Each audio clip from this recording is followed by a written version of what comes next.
Testing 1 2. Testing 1 2.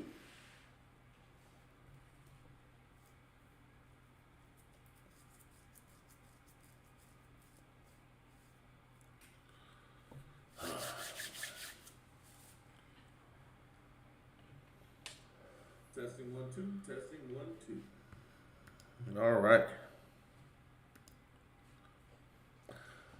What's up, ladies and gentlemen, and welcome back to another hard-hitting episode with your boy, Supreme Decisions. And today we're deep diving into one of the most misunderstood charges in criminal law, and that's resisting arrest. You've probably seen the headlines: man arrested for resisting arrest, or a woman charged with resisting arrest after a routine stop. But what does that actually mean? Now, here's the context of why this is being talked about now. Because I actually watched a couple videos this morning when I got up, which I shouldn't do. I really shouldn't. I should do other stuff first.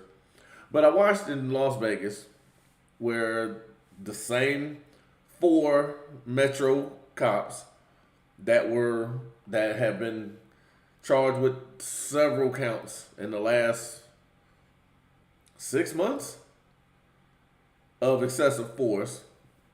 Now this case is something that happened last year around this time, where they had the wrong person, they beat him up, but then they charged him with resisting without violence. And I was like, again, I think I talked about this a little bit yesterday. The context of resisting is having resistance. So if there's no resistance, there can be no resisting. And I saw in Virginia, and I actually went back through a couple of little cases where I was helping people, and I noticed that popped up a lot. Resisting without violence, which meant no resistance, because that was actually how we worded it. If there's no resistance, there can be no resisting. So understanding this is why I want to go into it. Because anytime you're charged with resisting, you must put up some sort of resistance. If not, that's an overcharge. That's one of the things that we talked about that happened in Houston. But now, what we need to do is, when someone is in the context of saying, I don't want to go, it's not enough.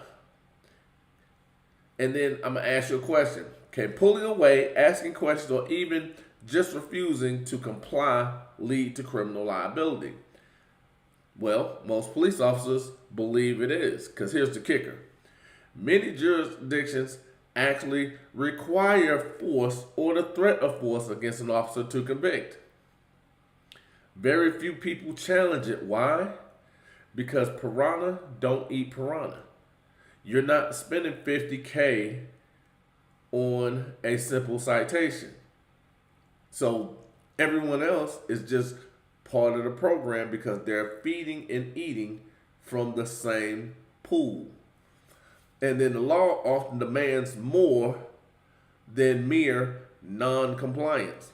Always remember that, because I'm actually going to do a story where the police officer, he shot a young man on the side of the road, and he told him, he said, well, all citations in Georgia is a crime.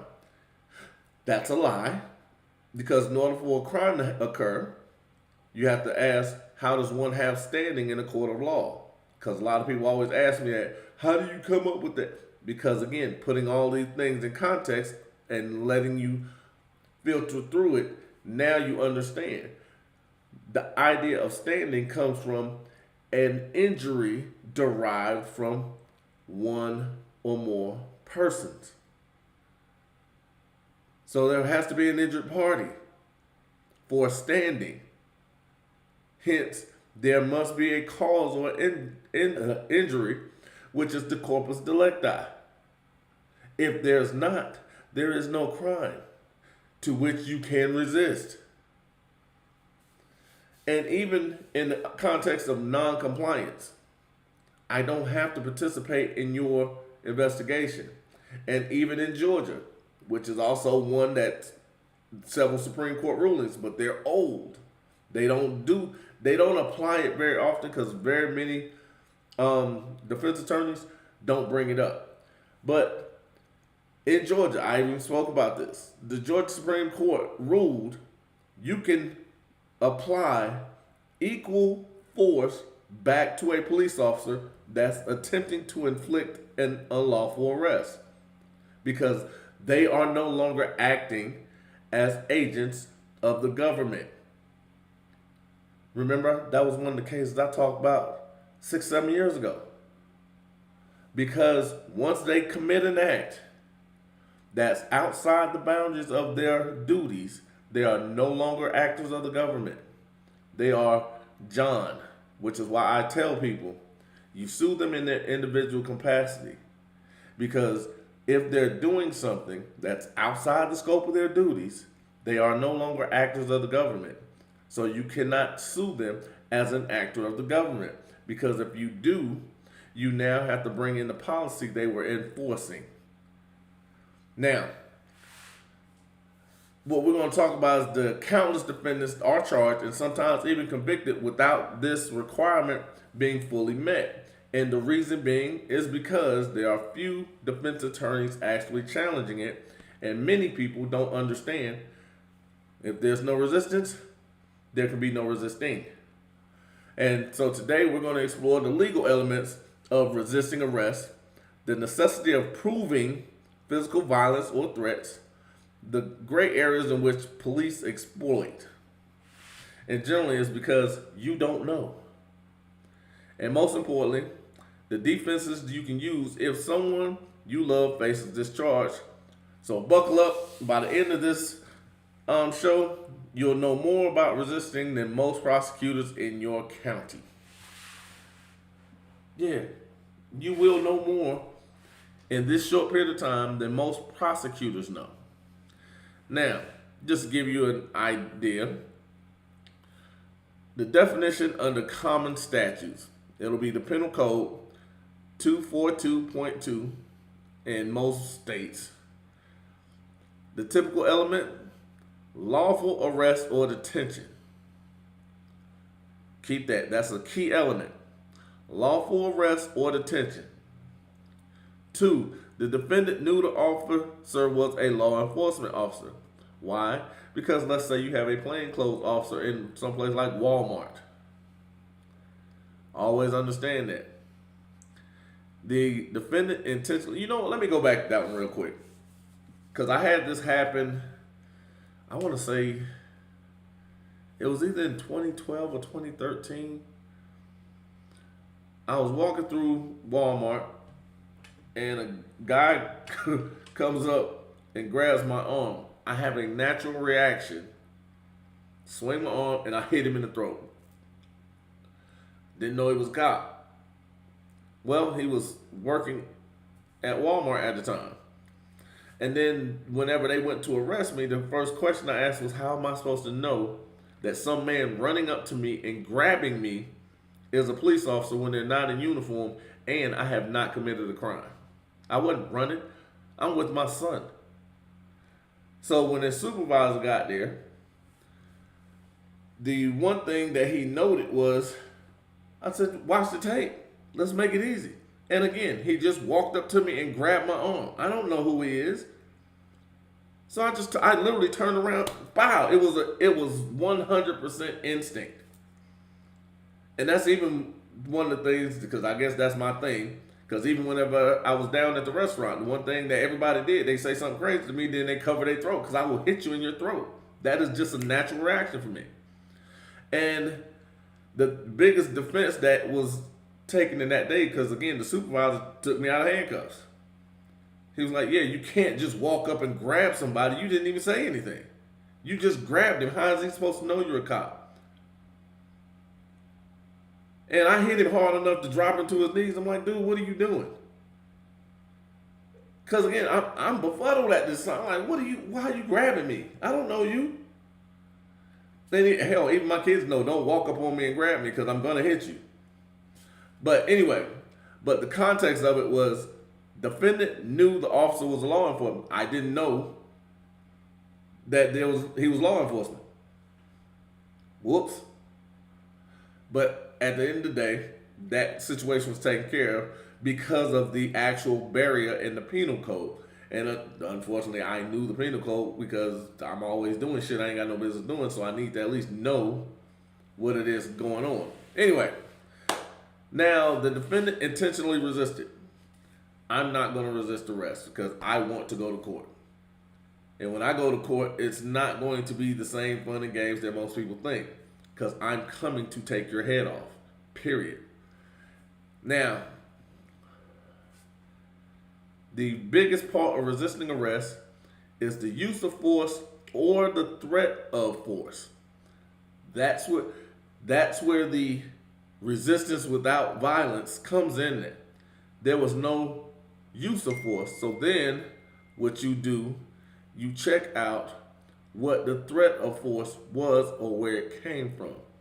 If it's from the officer's mind, the officer is then liable for being unreasonable. And then the case can be dropped and you can sue for later. Now, yes, you hear my text messages going on.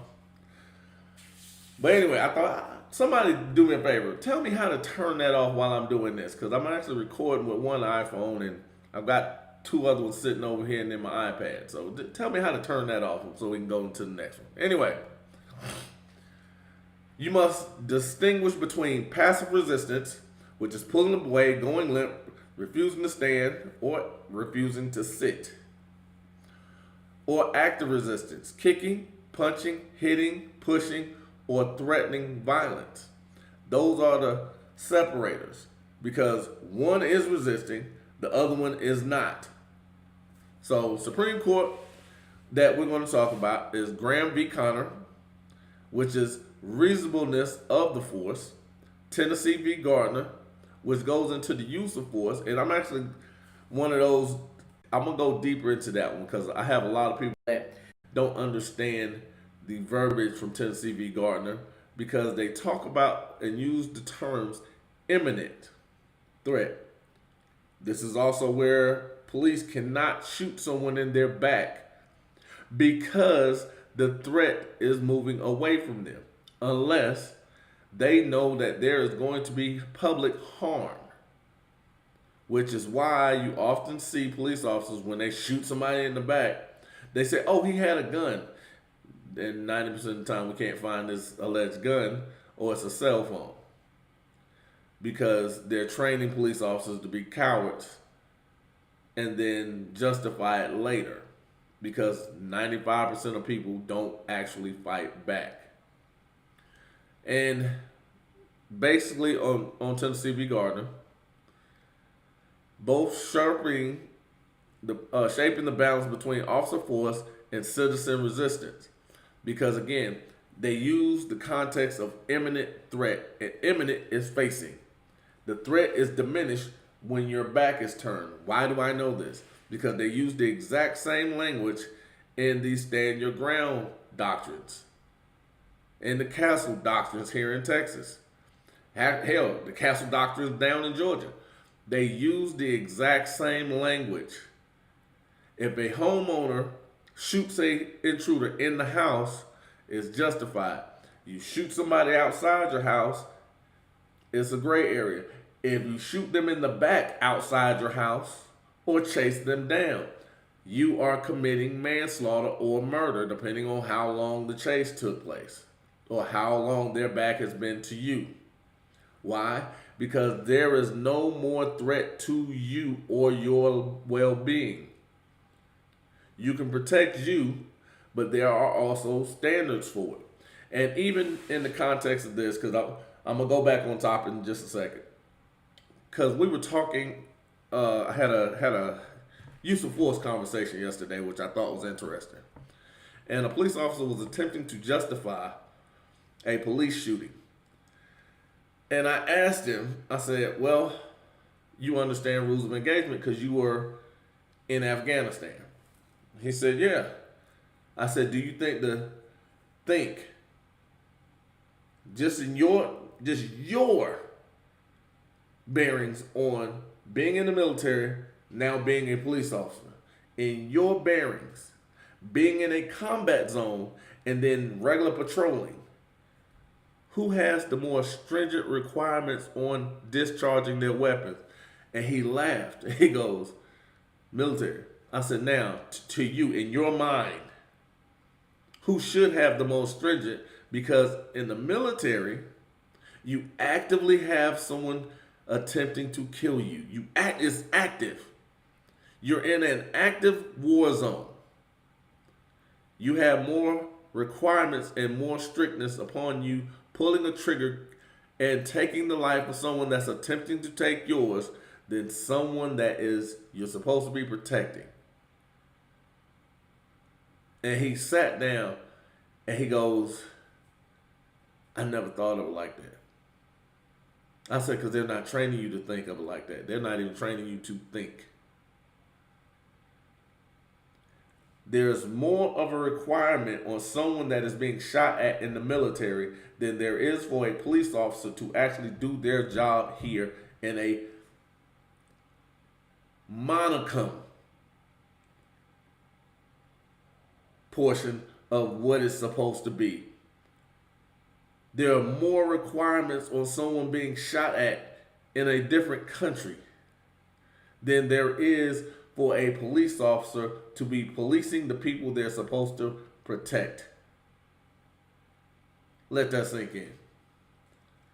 And this is why whenever I look at these resisting without violence, and I look at these other aspects of law, and I'm like, this is absolute bullshit. This is why I do what I do, because at the end of the day, when you're doing this and you're just doing it for revenue, you're not protecting at all. You're not serving at all. You're not even doing the people that you're claiming to do this for a service.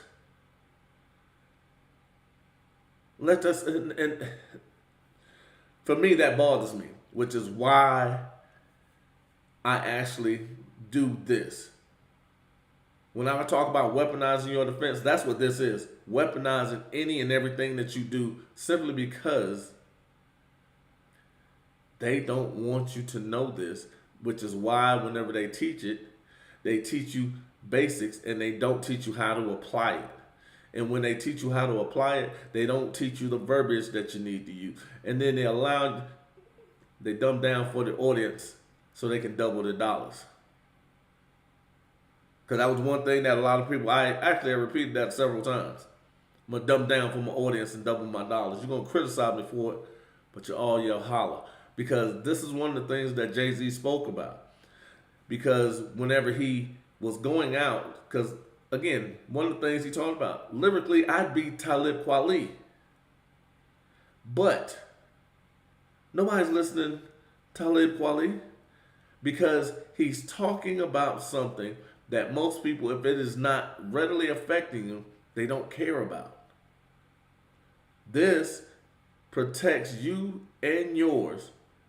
You don't care about it. And at the end of the day, when you're looking to have something to grow with, this is the food and nourishment that you need because it doesn't just protect you today. And this is why whenever I'm looking at them overcharge and just say stuff to you, because I actually had a young lady today, they just said stuff to her and she got upset. And, no, you go ahead and do that. You do that with someone else. Because now I'm going to put you in the chokehold. Because at the end of the day, that's the only thing that you can accept. Because you can't go after evil with half measures. And when you're going after it, you put them in that chokehold and you keep them there until life is gone. This is what I'm talking about even with this. The resisting of arrest without resistance to me is asinine. And this is why you challenge everything because they don't do the job according to law. They don't know how to do it and they don't train anyone to do it. And again, going into this is the biggest idea of making sure you're good. Now, why force or threat is central. Many jurisdictions require some level of violence to escalate resistance into a charge. For example, Passive conduct, merely refusing to walk or sitting down, does not legally qualify. I'm not a dog. You're not going to tell me to walk over here. You're not going to tell me to sit down. I don't have to participate in your investigation. Florida v. Royer. I have the right to remain silent. The Fifth Amendment. I can give you thousands of cases that back that up. But again, they think that, well, if an officer asks, which means what? You're a servant. This is what I'm talking. Just because you ain't got a buddy doesn't mean I'm going to be yours. This is the whole context of why we're putting these things together. When we happen with certain things like the active conduct of swinging, kicking, threatening harm, those are things that qualify as resisting. Because again, technically, whenever the officer grabbed me, I didn't know he was an officer, but me turning around and punching him in his throat was a conduct of resisting, because I'm not going to let somebody just walk up and grab me. Because at the end of the day, you grab me, you're ready for whatever's coming back at you. And at the end of that, that's resisting. However, it doesn't fall under unlawful resisting, because I didn't know he was an officer and he didn't identify himself as one. And then after the conduct, I didn't just beat him profusely. I started asking questions. I just want him neutralized. Leave me alone. Because could I have hurt him badly? Absolutely. He literally dropped to a knee. Bop. Could have. Didn't do it. Because again, my son was standing there. But we're not going to have these instances where just it's okay to just touch me. No, we're not doing that. You got to make announcements around me. I'm not the dude to surprise. So, but understanding this, these are the things that they attempt to do, because they're looking to create something that's not there, because they want you to not fight. They want you just to pay fines, and they want you to be okay with whatever they say and how they say it, when in fact they don't know how to do the job and don't know what it is that they're saying or doing, and it's not proper. Because even like last night, I talked about the after the fact warrant, and I was like, what the hell is that? Because you can't get an after the fact. And so when I started researching, I was like, oh, there are some that are lawful, because they deal with national security, everyday policing. You can't find a case that allows for that. You can't find a case that allows for resisting without resisting. But, excuse me, you can find a bunch of cases where people have taken pleas on it, where people have accepted it, where judges saw they didn't even challenge it. So, they accept it, so it's okay. Because even courts want to prevent criminalizing civil disobedience or verbal objections, because this is where the middle finger comes in at, because it goes under the fighting words doctrine. It does not incite anything other than crybaby behavior. I don't have to like you. Why do I have to like you? Because even the young man who did the TikTok, I'm so tired. And then whenever I went and did the podcast about him, there was almost 100 officers that I named. I actually stopped because it became too draining.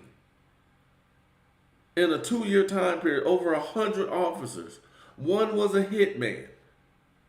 And you wonder why people are not happy to see you? You and many of your officers participated in the blue flu because you couldn't beat 2 children. And I mean it the way I just said that. These kids were literally on the street getting ready to go back to their dorm room like they were asked. They filmed the officers beating someone else. They were then had their car broken into, glass smashed in their face.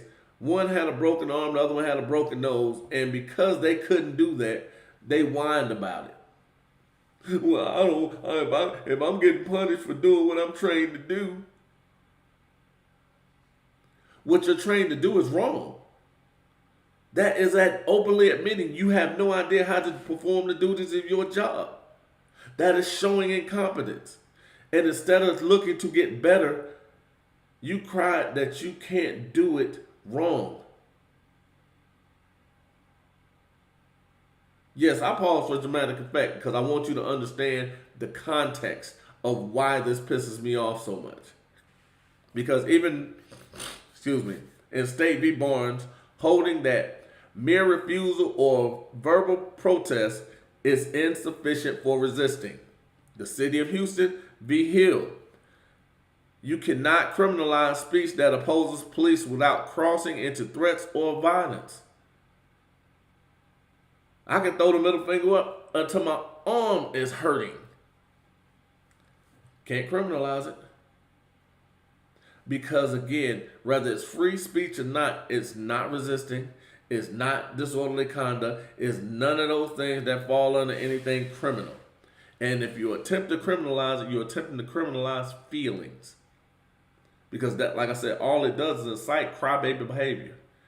And if your feelings are that easily hurt, find something else to do. Hell, get online and just talk. There's a guy that is on YouTube. He's been on YouTube. I think I saw him in 2020 for the first time. And he's been on YouTube at least since 2020. The pandemic. All he does, takes his phone, charges it up, goes out and fish all day long. People send donations to him. You can literally get paid for doing what you love. And it's up to you. And that's literally all he does. Every day he goes out and fish. He doesn't say anything, just. And the only way I found it is because my brother saw it. He was like, yeah, I watch this dude fish every day. Like, you watch him fish. My nephew watches kids play with toys. My son watches kids play video games. Just playing the game. Not even being competitive. Just playing the game. And it's getting paid. I had another son that was actually, I forgot what the thing was called. He was on Twitch. He'd get online after he get out of school, do his homework, and he's on Twitch. He was literally getting paid from this.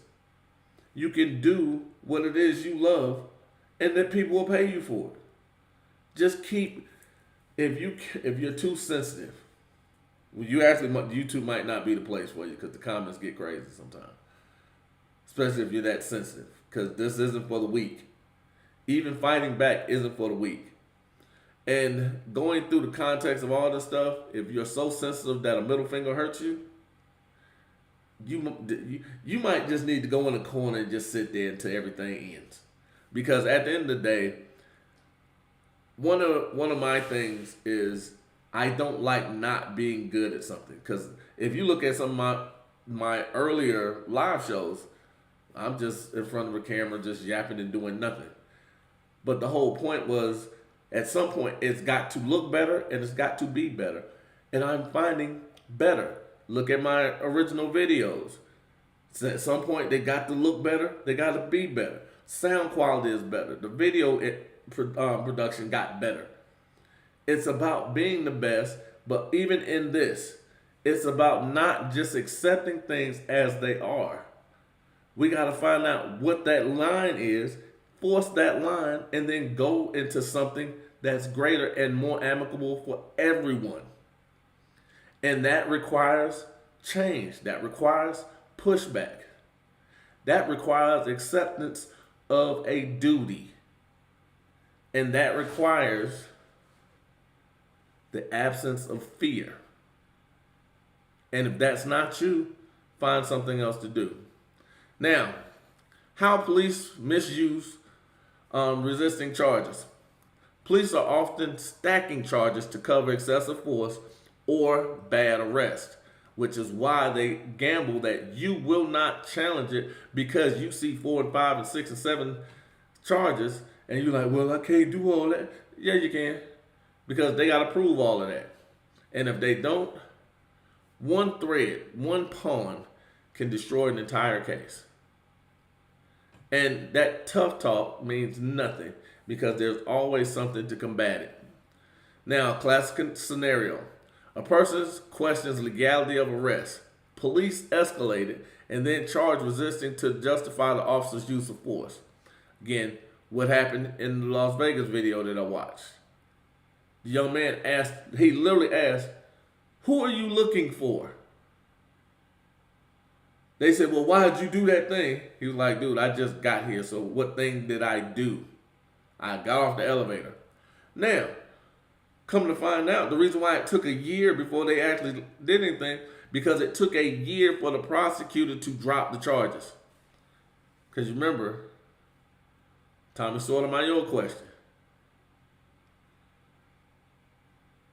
Cops who don't know law, prosecutors who don't care, defense attorneys who don't defend, and the judges just want to get the thing out the way. Because at the end of the day, the prosecutors just want a conviction. And it wasn't until they actually went out and hired an attorney and they spent some cheese on it. And in the midst of that, he was like, "Okay, I'm going to get, I think, 38% of your settlement." They were like, "All right, cool." That's when he actually started doing what he was supposed to do, because his payment went from $30,000 to over $1 million. Always understand that just because they're talking about it doesn't make them right, and 90% of them have no idea what it is they're doing or can do, and they create things because they have quotas. They do things because they know you're not going to challenge them. And statistics, resisting arrest often paired with disorderly conduct or obstruction. That's based on the statistics. You're generally going to see both of those together. Either resisting with disorderly conduct or resisting with obstruction, because that's how they're trained, because they'll stack charges for more income, because it's a revenue generation system, which is why they actually added in resistance without violence, which means there was no resistance. And if they are attempting to create a misnomer, which is you can't prove a negative. You can't prove that you weren't resisting because we're saying you weren't resisting. And you're like, "Hey, how was I? I wasn't resisting." "Oh yeah, you're right." Wait, what? So if you don't know how to attack it, you're accepting what they're saying. Always understand that. Because they're saying you weren't resisting. So you arguing you weren't resisting is in agreement with what they wrote. Always understand that. They're doing this for revenue. Now, the cover charge is the problem. Officers retroactively justify violence by saying the suspect resisted, which is why you hear them yell, "Stop resisting!" Because they're trained. So whenever somebody is a witness, they'll say, "Well, I heard the officer say, stop resisting." But then you watch the videotape and the person has their hands up. Officer's got them in a chokehold and punching them and then kneeing them in the side while their hands are straight out in the air, like Peter Baller down in Texas City. Oh yeah, because again, these are the things that I constantly speak about. There's a reason these things are left as they are. Now, what are your defenses against resisting arrest? There's no underlying lawful arrest. If the arrest itself was unlawful, the resistance cannot be criminalized. Which is why they add on other charges. "Oh, I was out there for this, but while I was there, he did this and he did that. So that made it obstruction, and he obstructed, then resisted." No, that's not how that works. What that does is open the door to a federal lawsuit. What that does is open the door to decertification. What that does is open up the door for oath violations. Again, these are the things that are constantly available that most people don't know how to or will not go into the context of going through. No physical use of force. Argue the state failed to prove the violence requirement. And then show the case law. Because at the end of the day, there can be no resistance if there's no resistance. So there is no such thing as resistance without violence. Because that means there's no resistance. Self-defense against excessive force. Because remember, I told you about that. In an unlawful arrest, you are allowed equal and opposite force. Because they are no longer actors of the government. The lack of knowledge, the officer was police. If they are in plain clothes situations, unmarked cars, yada, yada, yada, yada. And though again, always situational because there are certain task forces that stay unmarked and different things of that nature, you still have those options. Witness testimony and video evidence. Now these are where most of these officers lose it at, which is why they don't want to turn over their body camera footage, because most people don't know the reason why we don't get body cam footage is because not only does the police department, but also the officer have to sign off on that release. 76%. Now you're starting to understand why that number is so high and going higher. It's creeping up. 76% of all video we see don't come from police officers. Why? Because the police officers know they're doing something wrong and they're not releasing that video. Which again can then be used against them as a consciousness of guilt. Weaponize everything. And most people are not ready for that. Now, strategic situations. You can cross-examine the officers, ask them point-blank things. You can point out body cam inconsistencies with their police reports. And you can show either your behavior or you can show an officer's past behavior. Because again, put their credibility on trial. Now, what you need to do if you're going to trying to attempt to persuade a jury, you want to focus on the gap between the words and the violence. Always understand that. Separate what's being said versus what's actually happening. Now, resistance charges are not about whether you mouthed off, pulled away, or didn't cooperate fast enough. The law is clear. There must be force or a credible threat of force against the officer. Anything less is police overreach designed to cover their misconduct. And as a pro se litigant, my message is simple. Don't just accept a resisting charge at face value, forcing the prosecution to prove every element, especially the violence requirement. And remember, the courtroom is a chessboard. If you know the rules better than your opponent, you win. In resisting arrest case, they often collapse under scrutiny. Thank you guys for listening to Supreme Decision. That was my 2 cents. Spend it how you like. And I'll see you guys in just a little bit.